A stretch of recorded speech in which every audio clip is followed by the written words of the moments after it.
Hey guys, it's Kayla here from Good Snake.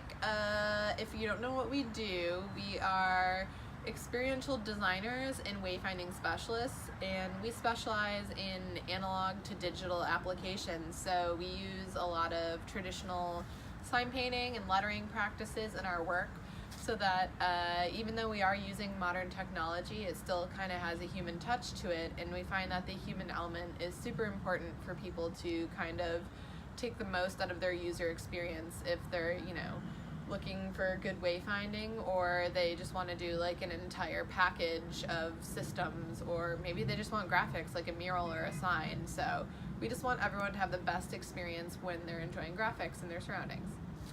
So on that note, we do want to empower designers and creatives so that they can do sign painting in their own work, so that although they might have like a super digital job, like they're, at a computer all day, they still can have that time where they're, applying what they know in the real world. And we think the best way to do that is through lettering and traditional sign painting.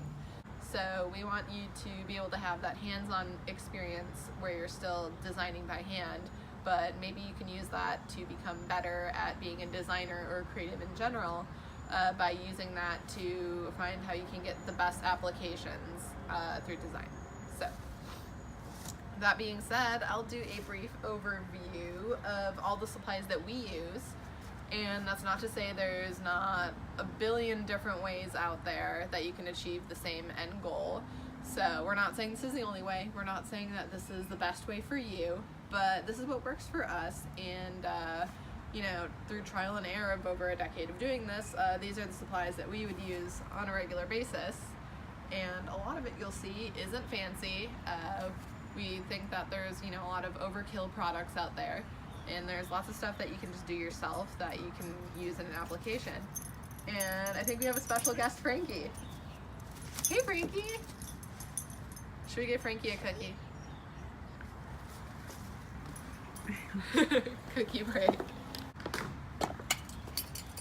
Frankie's not my dog, but she's the neighbor's dog. You can't have that.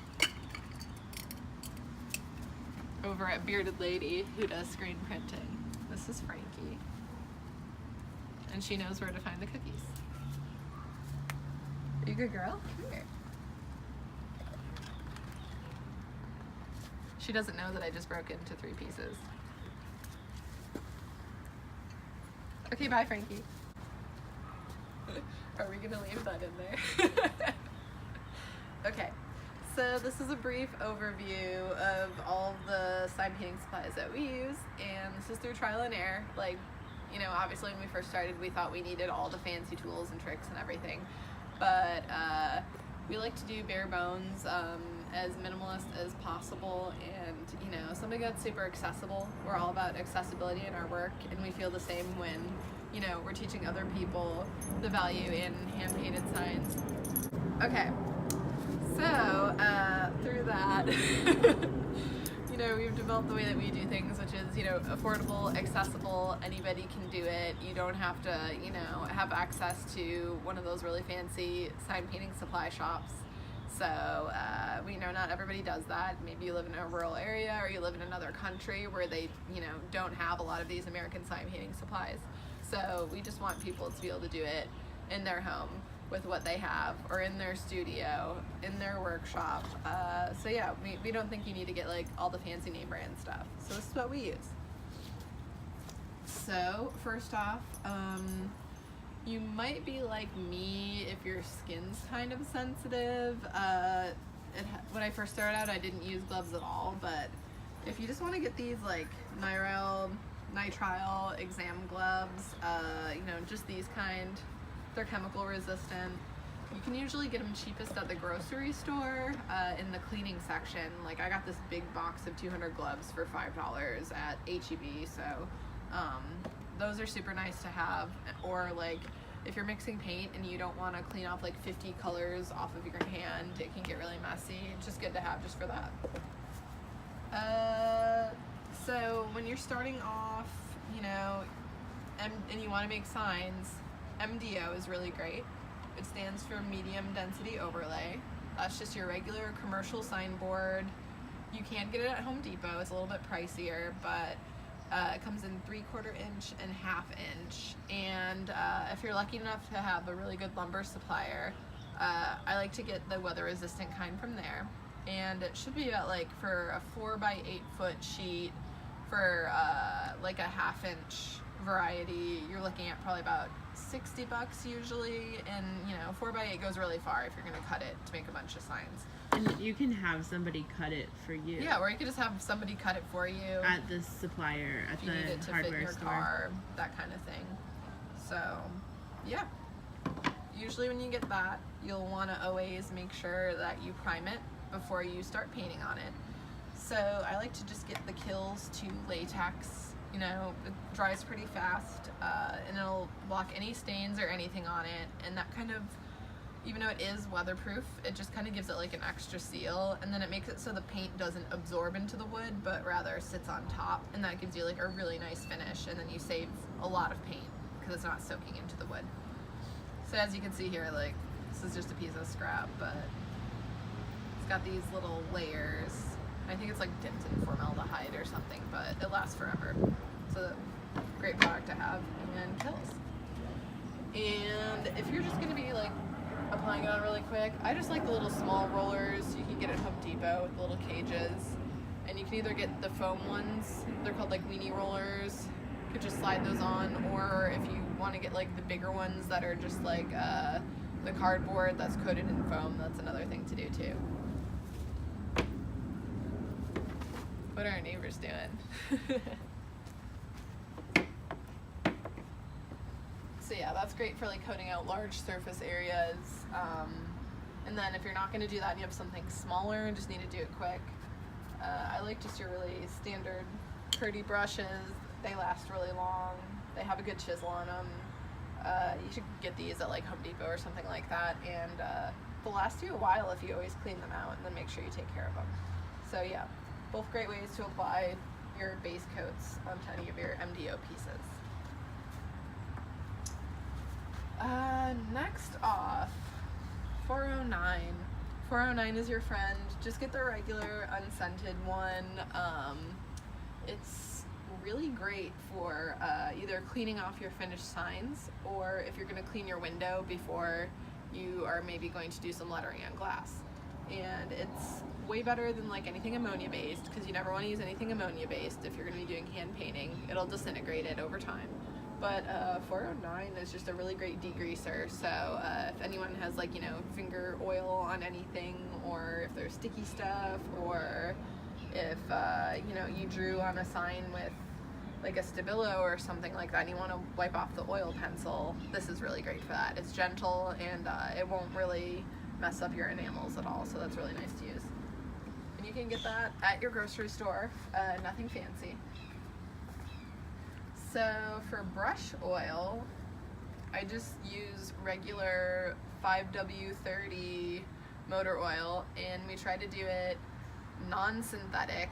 All oils are a blend, so you're gonna have some synthetic in there, but as long as you're trying not to go with a full synthetic oil, the non-synthetic will work fine.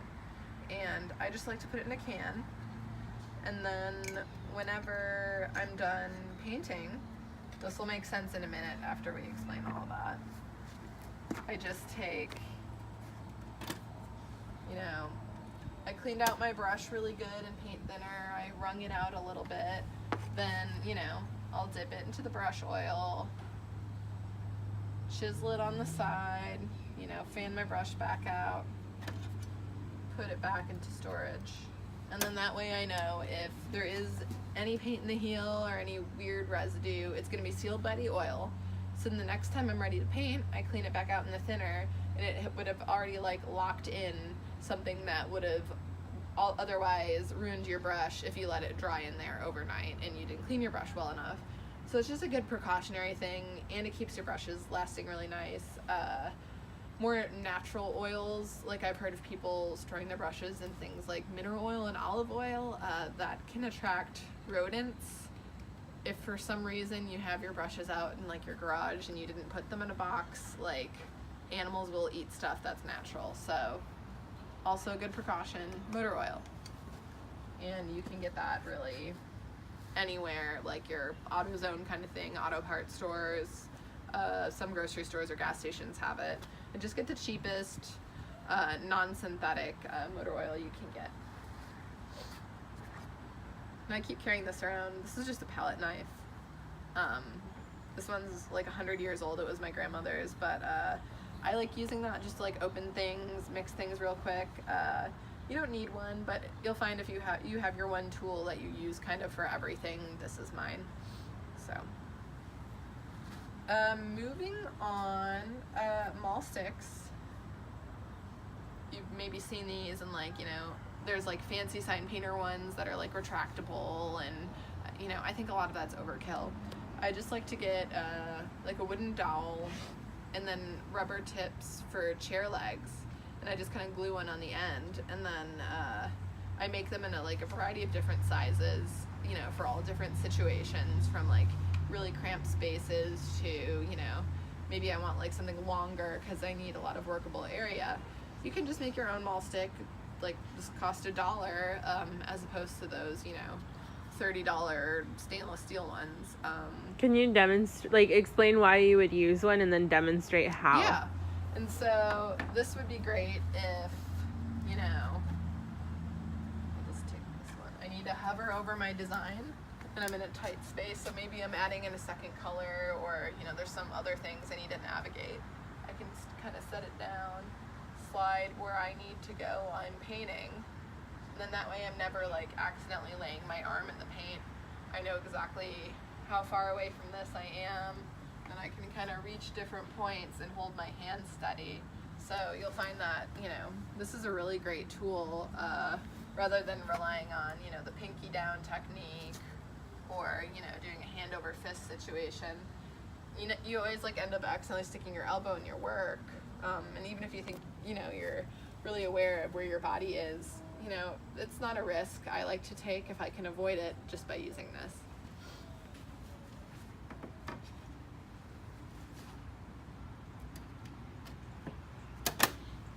So next, I'd like to talk about Stabilos.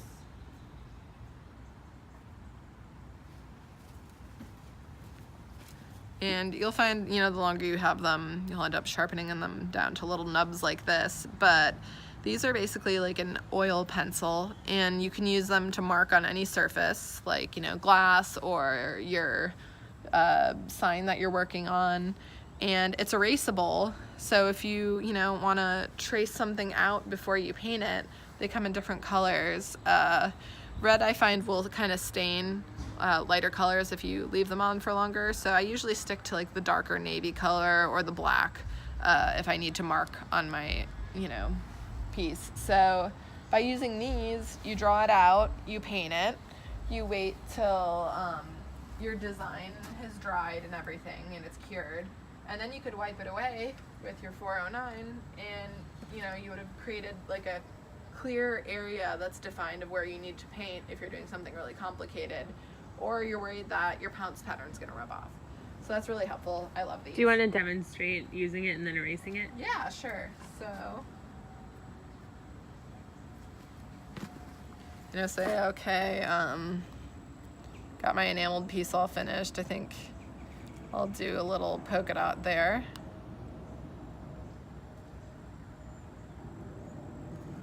Oh, I don't like that. I'm going to erase that. No, I'm going to draw a little bit more in here. Maybe I want a point coming off of it, you know. And then, okay, you know, I painted in that circle, and that point and everything. It's all dry, it's cured. And then, you know, I always like to spray directly on here first, just so you don't soak it, and for some reason, you know, in a microscopic level somewhere it didn't cure up, you're not going to be pulling it off by saturating it. So then I've got it on here, and, you know, wipe it off nice and clean, and you'll have seen, you know, where I painted, but you won't see where I had marked because it erased. So yeah, another great thing to have, obviously, paper-like cloth, white rags. There's, you know, various different kinds of these disposable shop rags. And I have, you know, real rags too, real cloth shop rags, but I make sure I have, like, you know, fire combustion safe container to store it in case there's oil on it, because things spontaneously combust, and if you live like in a hot place like we do in Texas, like, you don't ever want that as a risk, especially if you have things like, you know, paint thinner fumes and other things like that. That could be just like a stupid accident waiting to happen. You don't want that. So I like those because they're disposable. I don't have to think about it. I threw them out. I don't need to worry if they're oily or have thinner on them. I threw them out. They're good. They're not in my way. And then and obviously, you know, you want to have, you should always store your trash in, you know, the proper kind of container so, you know, combustion doesn't happen. So I like those just to keep things clean. I never have to worry if there's going to be like oil or I'm going to accidentally stain something that I wasn't thinking of. I know these are clean and I can see what's on them every time because they're white. So I like those. And then cloth rags for stuff like I'm going to throw out or put in a fire safe container. And plus, with these paper ones, you'll never get fibers from cloth if you're drying something off, or, you know, accidentally stick something in your paint. On your, so you won't get fibers on your completed thing. You won't get weird fibers and other things stuck in your paint. Special guest Frankie.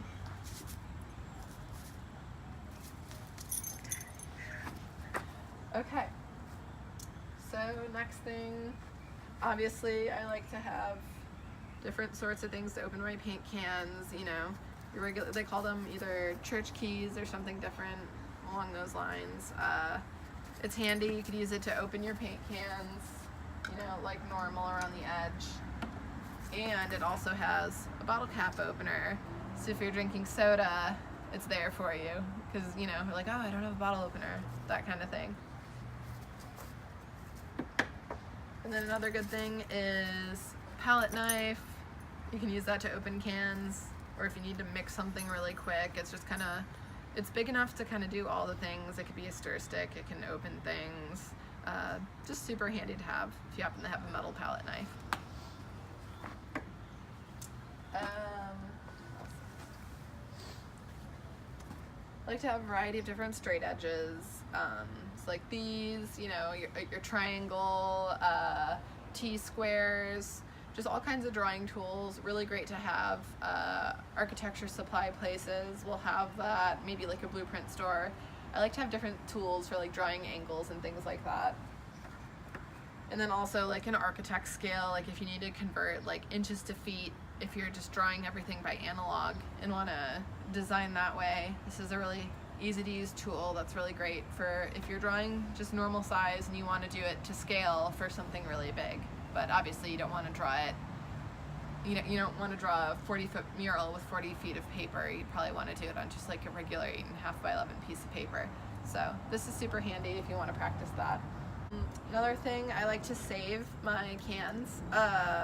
Make sure they're not like the wax coated ones. I know that doesn't really happen too often anymore, but just make sure that you just, you know, have nice clean cans that maybe you put through the dishwasher. But they're super handy for, you know, you got your thinner in there. So maybe you're painting. Ooh, I gotta stop for a second. You'll just clip your brush to the edge there, just so it's sitting in the paint thinner and the, you know, the tip isn't getting jammed and misshapen against the bottom. It's kind of hovering. So that way you know that your brush isn't gonna get screwed up if you have to like run and go do something for an hour. You know, your brush is fine. You don't have to like freak out that it's gonna get damaged while you're away. And for any reason, if, you know, you need to stop for a second, like, don't leave your brush just hanging out. You'll forget about it, and then there's gonna be, you know, dried paint in there, and that'll definitely affect your lettering abilities. So if you have to stop for like more than a few seconds, just clip your brush and leave it. It's totally fine.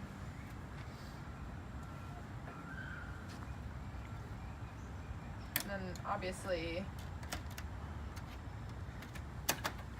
you can get, you know, cans anytime you eat something, just save it. And then just regular clothespins, You can get like a giant pack of these for like $1, and they'll break, but you know, if you just have a bunch of them on hand, it's always handy. Next thing, little razors. If you need to like clean off a window or scrape something clean, I always make sure that every time I use the razor, when I'm done using it, I just dispose of it. That way I never have to think about, you know, what did I use this one to scrape on? Did I use it too much? Is there gonna be stuff stuck to it that's gonna scratch the window when I use it next? So I don't even want to think of that as a possibility. So whenever I'm done, I just throw it out and get a new one. They're super inexpensive, so it's not worth taking the risk to me. So if I'm gonna ruin, you know, a several $1,000 sign, you know, just by something stupid that I could have changed that cost 20 cents, you know, obviously I'm gonna change it. Different kinds of tape for different stuff. I like Gorilla Tape if I'm hanging patterns, because no matter the finish of the wall or if it's hot or cold out, it will stick no matter what. Sometimes I find if it's kind of hot out, duct tape won't stick to things and it'll peel right off the wall as if, you know, it's like Scotch tape or something. So I try not to use that. And so I always use Gorilla Tape if I'm gonna do it for like a wall with a pretty heavy pattern. And I'm just really then careful when I remove it so I don't ruin whatever I'm working on. And then, you know, your general all-purpose masking tape or the painter's blue tape. It's just great to have a whole bunch of different kinds of tape just in case, you know, you come into some weird situation and there's weird conditions, you know, you might have to use a different kind of tape you wouldn't normally use. So it's good to have just like all kinds. And then obviously, you know, if you want to do like straight lines, you know, Scotch tape or pinstripers tape is really great to have if you want to do your base lines to make sure your letters are going to be clean. Also great to have. So every time I go to the store, I just buy a whole bunch of different kinds of tape. So another great thing to have is, you know, if you pounced your pattern, and this is something we'll get more involved with in future episodes because there's a lot to cover here. So I'm going to try to not get too involved with the process stuff and more about what the tools are themselves. So made myself a pattern with a little pounce wheel for this one instead of a pounce machine. And then, you know, I want to make sure that I have different kinds of chalk available. So, you know, if the lighting's kind of weird where I am, or the paint color or whatever I'm painting on is kind of a funny color, I want to make sure that I could always see my pattern no matter what. So I'll get orange chalk, white chalk, blue chalk, you know, obviously charcoal if you're painting on white. I know some sign painters that intermix theirs to make different colors depending on their scenario. And I just want to make sure I have lots of different kinds of chalk so that, like, if I'm painting, maybe I don't want a super dark color in my paint, but, you know, I want something kind of close to what it is already. There are lots of ways to customize it, and then you'll kind of get the feel of that as you're doing it, but always have a bunch of different colors of chalk. The birds are being kind of loud. So there are several ways to apply your pattern. If you're going to do bumpy surfaces or anything uneven, not perfectly flat, just save your old socks and wash them, or your mismatched socks, and they're amazing for applying chalk. You just dump some chalk in there, it's nice and porous, it won't be affected by any bumps and grooves because you can really push it in there, and then, you know, you just apply your pattern. And then the fancy pants one obviously is the Hancy Pounce pad system. There's like a little cloth thing here, and you just put your chalk in the top. I don't like these as much because they wear out super fast and you don't really get as much bang for your buck, and they kind of like tear apart, but they do look cool. They keep your hands clean, so that's nice. But you know, if you have a way to just like wipe your hands afterwards and you can keep yourself working clean, old socks, great.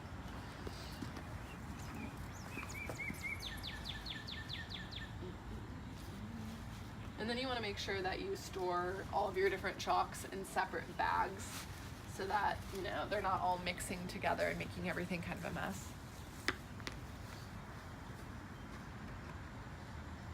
So yeah, know, like with this one, your hands don't get dirty. You apply your pattern's on there, and then your hands are clean. So, you know, I could see why this is a little bit nicer sometimes.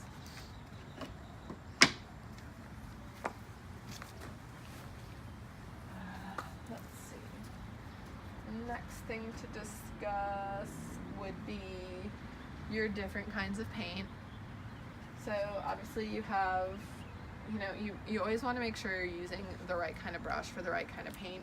So obviously your lettering enamels, you know, your oil-based brushes will be for oil-based paint. So such as these. So like anything that requires you to use paint thinner, use your oil-based brushes for all your oil-based enamels. And you know, if for some reason you use your acrylic brushes, you know, water and acrylic paints kind of thing, that you clean with water, you can't go back and forth like using them as oil-based brushes and then, you know, back to, you know, acrylic again. It'll get really weird and kind of contaminate your paint. And so just make sure you have 2 sets of brushes for everything, for your different kinds of lettering. In terms of brushes, these are all my oil-based ones.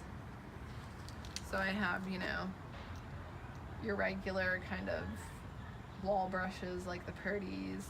I have all these different kinds of fitches and different shapes. You know, smaller ones, bigger ones.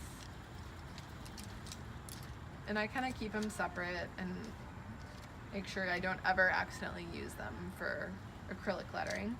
And then I always make sure, you know, I have oil in the tips so they stay nice and fresh.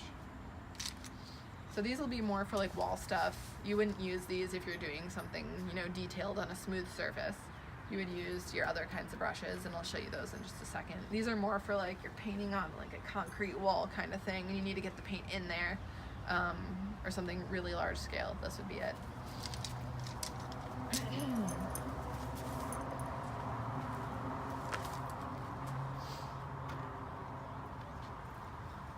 And then I'll show you some different kinds of lettering brushes. These are all usually like squirrel hair and camel hair and that kind of thing. This will be the kind of brush you would use for like, this one's truck lettering, so it's big and flat. So, you know, you're able to hold your edge really nice, but then you can also cover a large surface area. And then I'll show you in a different episode how to actually condition these when you first get them to kind of have them maintain their chisel, or if you feel like they're misbehaving and you want to reshape the brush, we'll kind of show you how to do a hot oil treatment for all of your lettering quills. Yeah, so all these will be called quills. And they usually either have, sometimes they'll have metal, but usually it's going to be these plastic kind of sheaths here that are kind of tied at the end. And they'll either have like a camel or hog hair or squirrel hair. You'll see they kind of have a chisel at the top. I'll show you one of these up close. Like this one's lang nickel. So you'll see when maintained right, it'll have this nice shape to it. And then this is a really nice one. Look how clean that is. That's if you take care of your brushes. They should last you forever if you maintain them right. So if you're really lazy and you know, don't really make sure that your brushes are being cleaned properly, you're gonna notice that in your lettering, and you're only as good as your tools are. So if you're not taking care of your tools aren't gonna work for you. So here's some different sizes. So truck brush, and I got some smaller ones. A little bit smaller. Got striping brushes. You wanna do pinstriping. Got all different kinds, more for like scrolling and that sort of thing.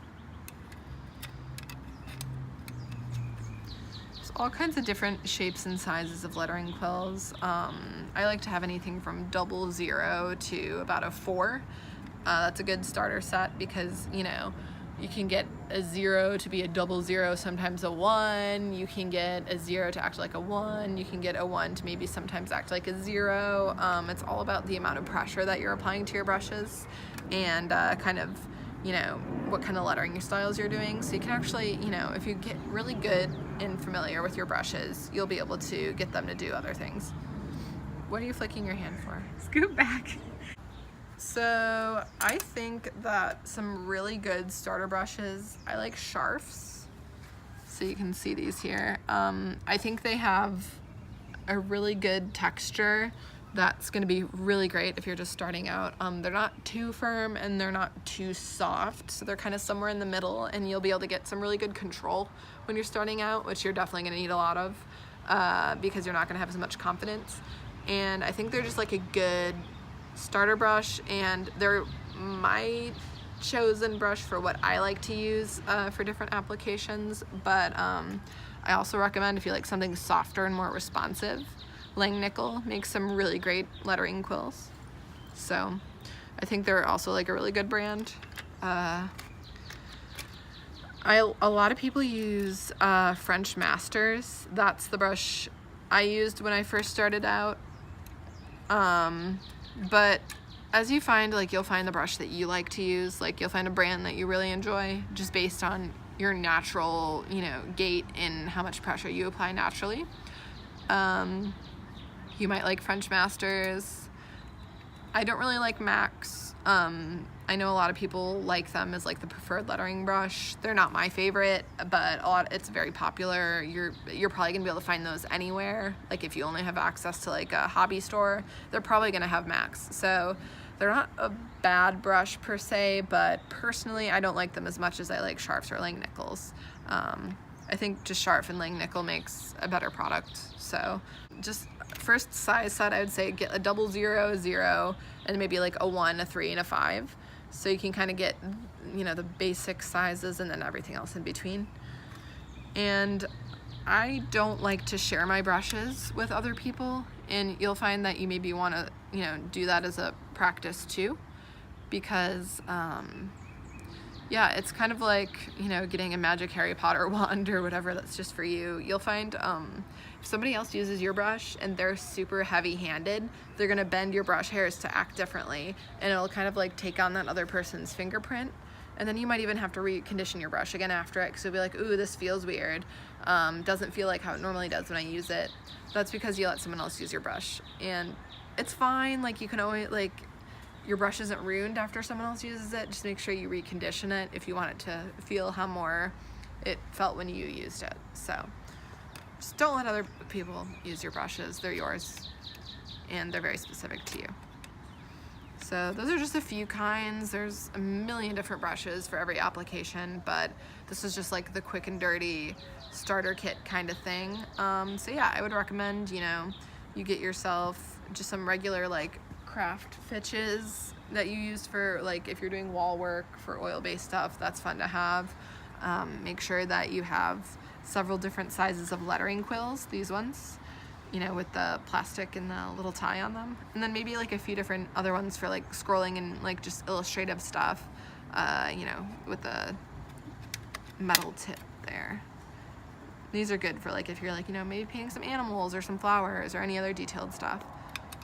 And then maybe if you want to fool around with pinstriping, just a pinstriping brush.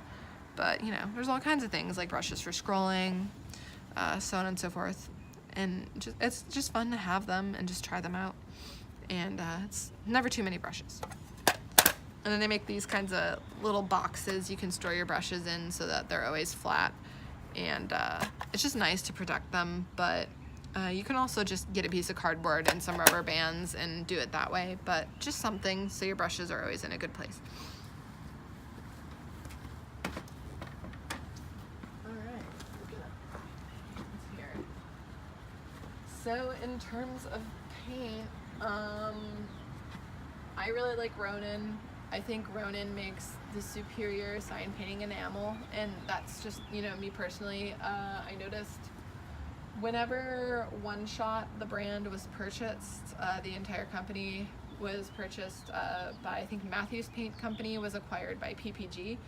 They changed the formula, And ever since then, I noticed like a drastic difference in the coverage and drying times. And for me personally, I didn't like that. Like there could be like a huge variation between like one batch that I got from a couple years ago to like, you know, a new can. Like the colors would be different, the dry times would be weird, and I like really consistent products, so I really like Ronin.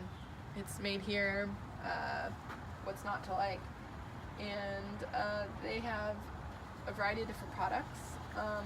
If you're just lettering on paper and you want to practice the feel of oil-based enamels, but you want it to dry really quick and you just want to paint on paper, you can get Japan Colors. So that's going to be like your poster paint, but for oil-based applications, so you would use it with your paint thinner. And a lot of scenics use it because the coverage is so good. So you can get one of these. Might not know what scenic is. Well, it'd be a good term to Google. A lot of people who... Yeah, scenics are for like, you know, people who do like theater stuff and stage stuff for movies. You know, they'll be doing sets and set painting. They'll use this because, you know, it's really good coverage, it dries really fast, and the colors are very vibrant. So you wouldn't necessarily want to use this on something that's going to be outside long term, because it's really more for like indoor poster applications. It's durable, but I wouldn't use it exterior. But I mostly just use this for lettering on posters and practicing my poster lettering. And One Shot makes their own version of that. I think it's pretty good. You know, I like it. It's just like if you get the smaller sizes, it is going to dry out faster. So I just like to get the big quarts of the Ronin Superfine Japan Color. I think you just get more bang for your buck that way. Even though these are like cheaper and they seem like a good deal, they dry out really fast if you're not going to be doing a lot of practicing. And then the world of enamels, which is, you know, the very shiny, durable exterior application, all around lettering enamel. So this is what you'll find on like, you know, outdoor signs, that kind of thing. Poster paints are going to be a matte finish. They're not going to be glossy. And these take a while to dry. Like they will take about 24 hours to fully cure up, sometimes like 48 to 72. But it's very durable. It's going to be like the kind of thing you'd see on like pinstriping or, you know, automotive application. Enamels are just really shiny and durable. So there's your traditional One Shot.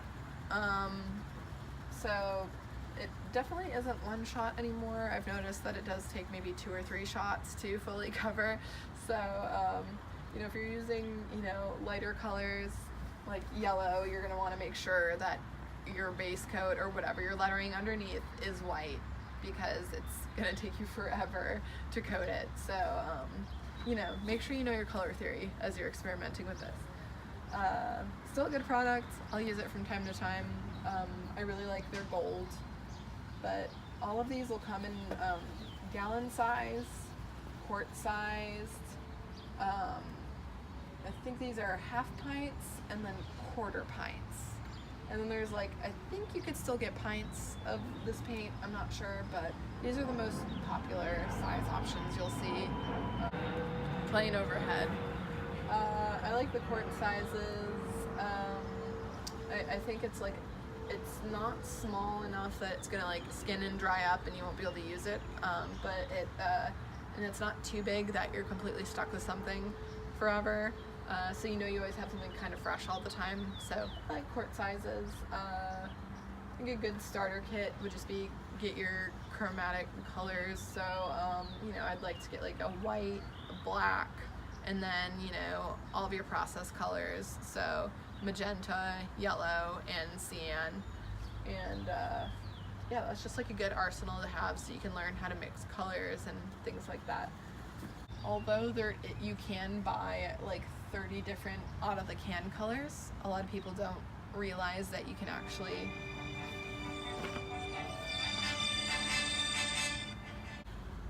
What were we talking about? Mixing paint. That you can buy a lot of it out of. Oh yeah, so we mix all of our own paints. A lot of people think you can only buy the out of the can colors because they make like 30 different out of the can colors.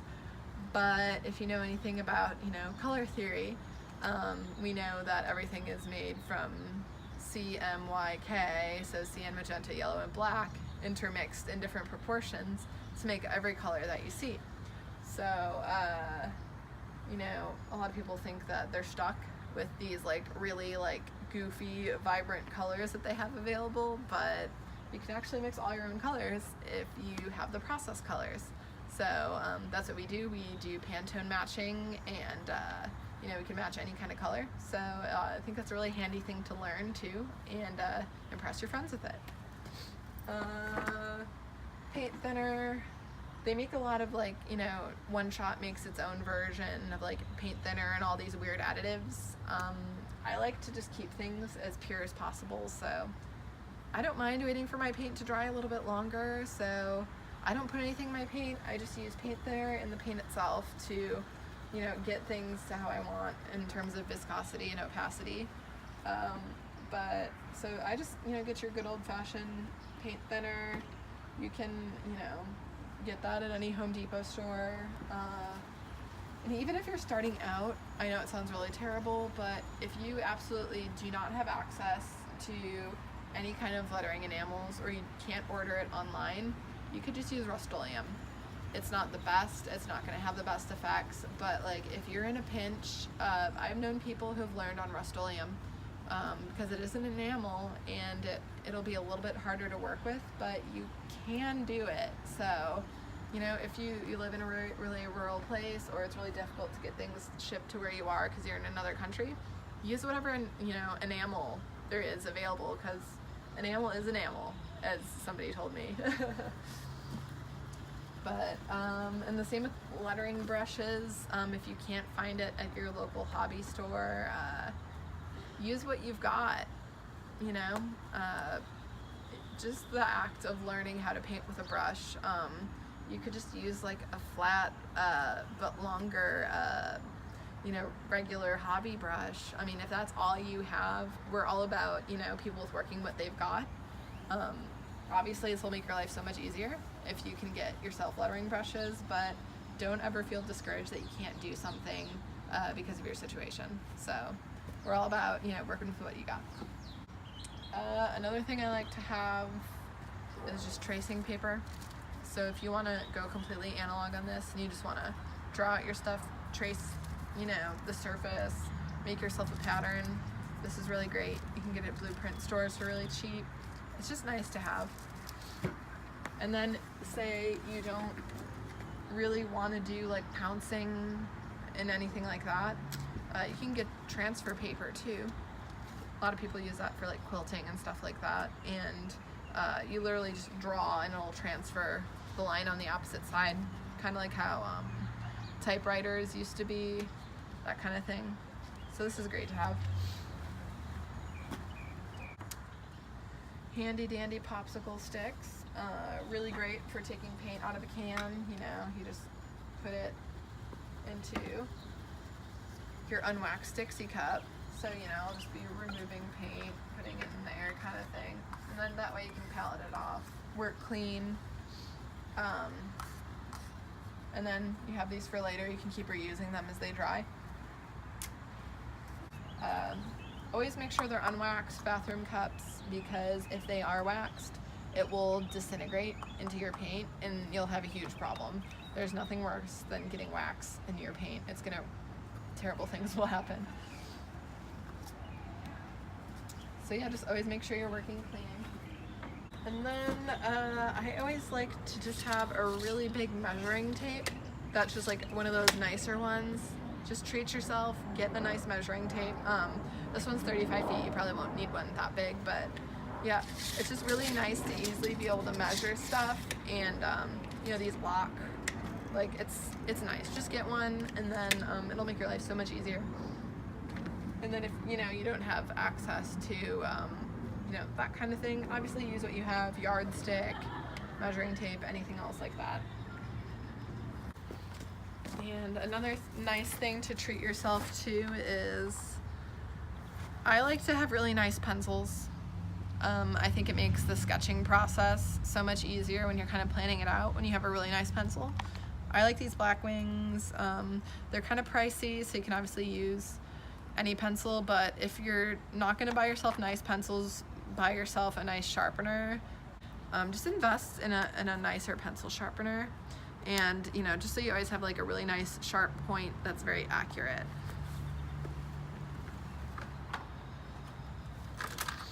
And then another thing is, I think it's always great to have X-Acto blades.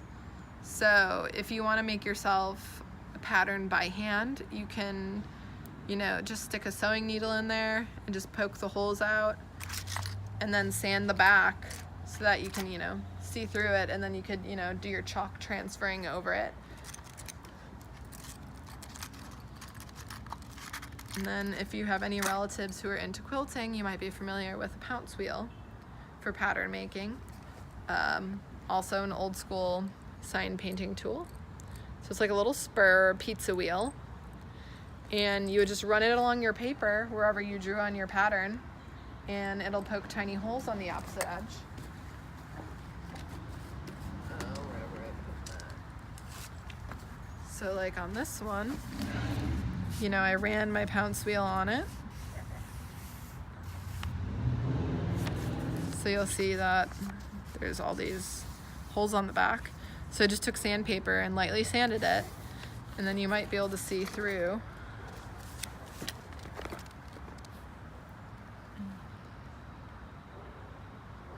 That there's tiny holes, and that's how the chalk goes through.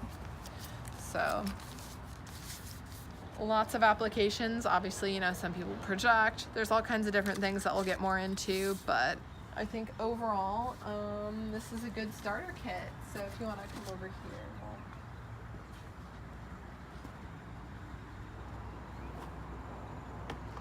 Got all kinds of things.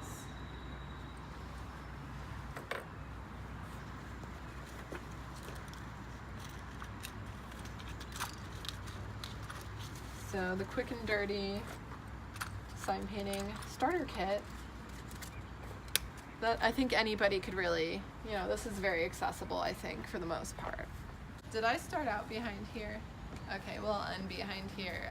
If you want to follow this channel, we're gonna go through what we think would be most helpful to someone who's starting out with lettering, or they just want to do more hands-on applications of graphics.